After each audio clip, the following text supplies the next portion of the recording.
जैसा कि हम यूपीए 2 में फूड सिक्योरिटी एक्ट लाया और उससे ही गरीबों का आज पेट भर रहा है।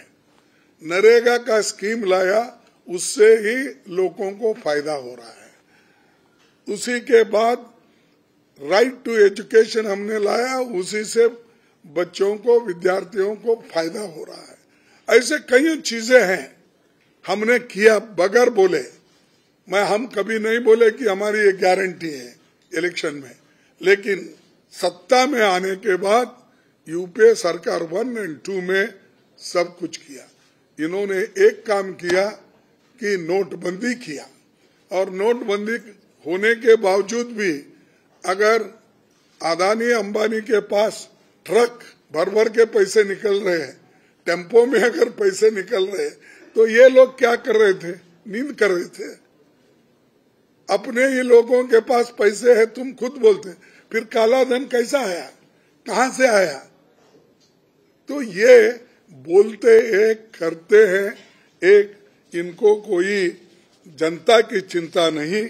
इसीलिए हम अब 10 केजी जो 5 पहले उन्होंने घोषणा की थी, लेकिन हम इससे पहले भी 35 केजी तो हम सबको देते थे, और हमने जो शुरू किया इसमें फिर हमने एडिशन करने का सोचा, और ये 5 केजी के बजाय 10 केजी हम करेंगे। ये हमारा इरादा है और इसको आगे और बढ़ाएंगे।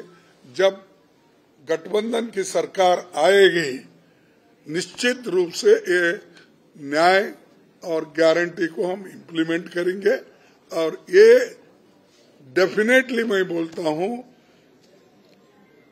बीजेपी की सरकार केंद्र में नहीं आने वाली है।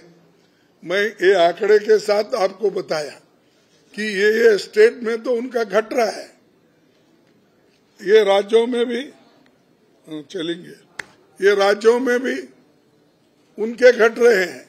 अब फर्ज करो कर्नाटक में 1 ही सीट थी, हम तो वहां पर 10-12 ला रहे। तेलंगाना में 1-2 थे, अब तो हम वहां 10-12 ला रहे। फिर इनके पास कौन से ऐसे आंकड़े मिले जो 400 पार? मैं समझता हूं 200 से ज्यादा ये सीट उनको आएंगे नहीं, इनकी सरकार बनेगी नहीं। हमारी गठबंधन सरकार की बनेगी। हमारे पास उतने नंबर है उनको रोकने के लिए और सत्ता से बाहर करने के लिए। एक तो हमारी अकाउंट बंद कर दिए, जो 14 लाख रुपए की कमी थी, के लिए कि हमने टाइम पे ये नहीं किया।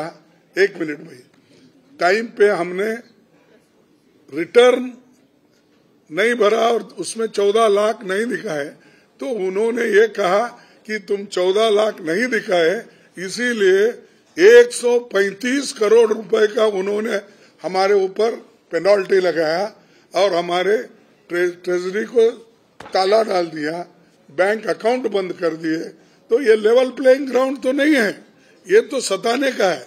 और हम गरीबों के तरफ है, हम तो कोई अमीरों के तरफ नहीं उनके जैसा। और ये तो स्टेट ऐसा है, शेड्यूल कास्ट, बैकवर्ड, आदिवासी, ये सब मिलके मैं समझता हूँ 92% होगा।